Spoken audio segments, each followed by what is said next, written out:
My last movie was a couple of years ago, and it was called My Son Hunter, and it was about Hunter Biden's laptop. So it was Oh, really? You did that? I haven't yeah, watched it, but I've heard about that. yeah, you can only see it online because obviously no one in Hollywood would release it, right? Well, yeah, no Yeah, kidding. at mysonhunter.com.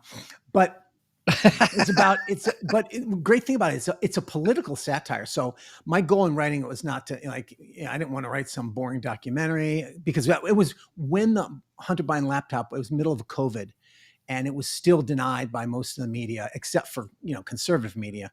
So Right. I knew all about it and how the media was suppressing it and stuff.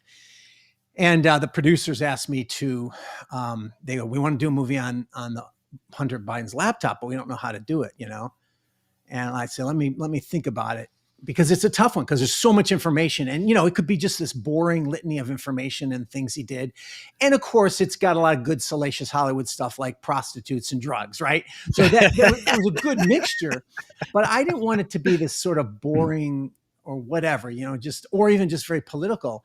The reason why I wrote it and why they wanted to make it was we saw in Hunter Biden a very almost Shakespearean tragic character who had this bizarre dysfunction between his brother and his father that was a very family dysfunctional relationship, a power structure, and twisted love, type of thing.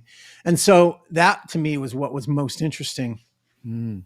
And so that movie came out a couple of years ago. So yeah, so I'll occasionally work on projects like that, but